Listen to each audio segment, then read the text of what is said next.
लड़कियों को जानता हूँ जो बहुत जब यंग थी उन्होंने बहुत बोला और विवाह नहीं किया। अब 50-50 की हो गई, अब रो रही हैं, ना उठने लायक, ना चलने लायक, ना किसी से बोलने लायक, ना बात करने लायक। कोई है ही नहीं परिवार में, तो कोई अकेली है बैठी। अब बीमार हो जाए तो कोई उठाने वाला नहीं है, कोई ले जाने वाला नहीं, कोई पूछने वाला नहीं है। पर जाके सूत्र को तोड़ दिया। ना तो पूरे सन्यासी रहे, ना ब्रह्मचारी रहे, ना ही प्रजा उत्पन्न की। या तो ब्रह्मचारी बन जाओ, सन्यास धारण करो सीधे चुपचाप, तो कम से कम बलशाली तो रहोगे, 100 वर्ष तक शरीर चलेगा दौड़ेगा। और नहीं तो संतान उत्पन्न करो भाई, कम से कम 4 कंधे तो चाहिए। घर के हों तो अच्छा ही है, बाहर के लोग चाहिए कि नहीं चाहिए। लोग ये सोचते क्या करेंगे, अरे भाई क्या करेंगे, हम समय में ध्यान आएगा क्या करेंगे, तब बोलेंगे 4 है ही नहीं कंधे भी, किराए पे लेके आओ, मजदूर लेके आओ उठाने को। यही हो रहा है सनातनियों का हाल। प्रजा का सूत्र जिन्होंने तोड़ा है, आज वो रो रहे हैं, आज वो प्रताड़ित है। मजदूर भी डबल पैसे मांगेगा आचार्य से। मिलेगा नहीं मिलेगा, नहीं मिलेगा। सुमार्गी मिलेगा कुमार्गी मिलेगा, पता ही नहीं। तो इसका ध्यान रखना। गृहस्थ आश्रम में आपने प्रवेश किया है, बाकी के सब समझ देना, सुन लेना। जो गृहस्थी है, किसी भी आयु के हैं, भली बात ही सुनना है, विशेष है, विशेष समझना। ओम स्वस्ति पंथा मनुचरेम सूर्य चंद्रमसा विवाह पुनर्धत्ता घंता जानता संग में मही। हे पुरुष स्त्रियों, जैसे यह सूर्य चंद्रमा संसार का कल्याण कर रहे हैं, ऐसे तुम भी कल्याण करना संसार का। यहाँ ध्यान दीजिए। वे तो बातें भी हो जाएंगी, तुम्हारी ये बात सुन लेकिन तुम्हारे बच्चे भी फिर परेशान रहेंगे, अजी तुम भी परेशान रहोगे।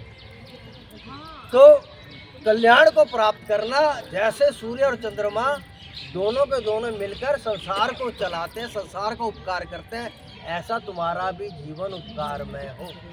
पुनर्धत्ता घंता जानता संग में मई, उनका ही अनुसरण करना, उनका ही संग करना जो ज्ञानी जन है, जो धर्माचरण करने वाले, जो सत्य मार्ग पे चलने वाले। कुमार्ग वाले का आचरण संग मत कर लेना, ये तो आप तुम्हारी गृहस्थी, तुम्हारा जीवन खराब हो जाएगा। यदि सुमार्गियों का संग करोगे, तुम्हारा जीवन सुखी होगा।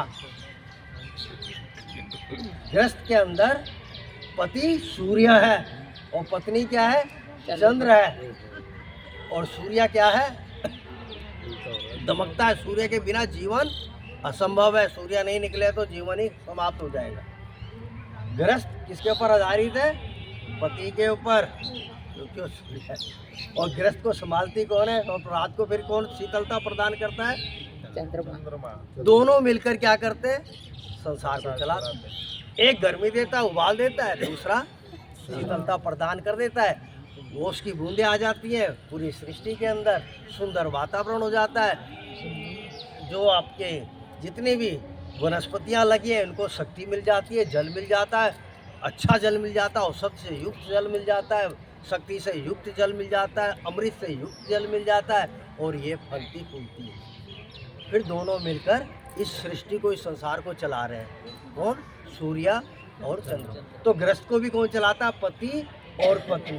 पति को तेजस्वी होना चाहिए, पत्नी को शीतलता से भरा होना चाहिए।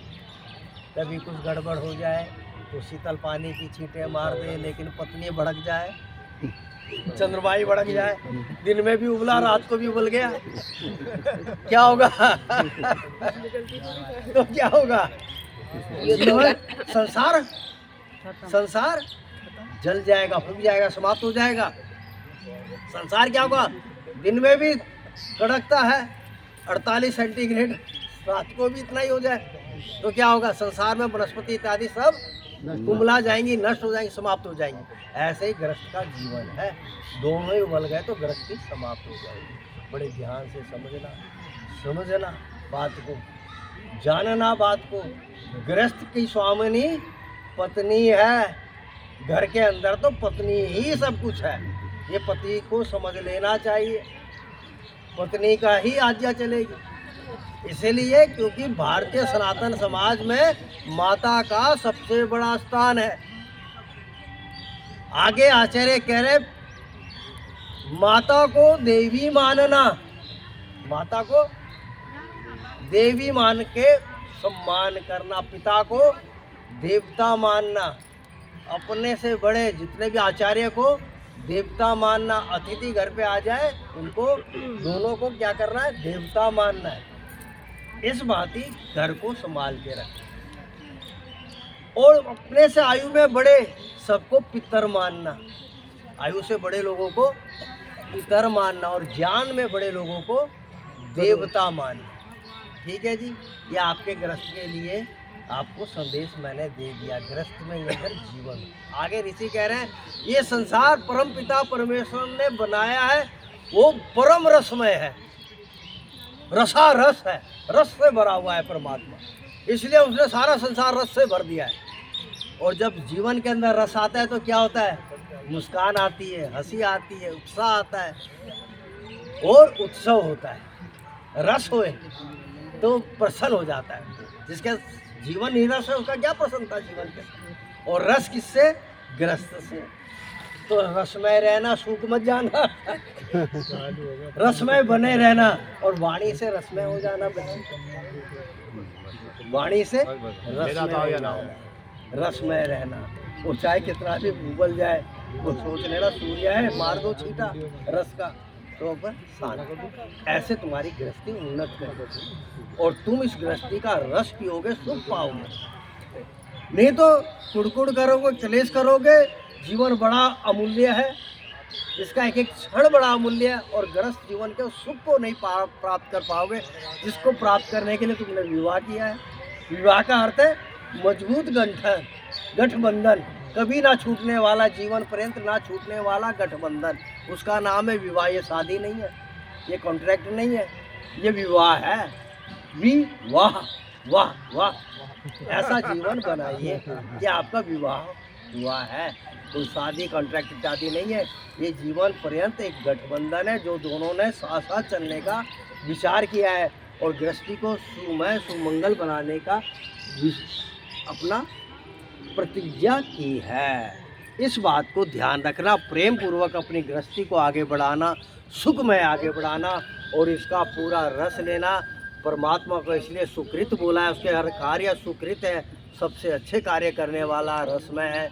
हम भी रसमय हो जाएं, ऐसे अपने सबके ऊपर कृपा करना, इस बात ही अपने जीवन को चलाना। ठीक है जी, धारण करोगे, भूलोगे तो नहीं। वचन है, सबको बोलो वचन देते हैं आपको सुखमय रहेंगे। बोलो, सबको वचन देते हैं सुखमय रहेंगे।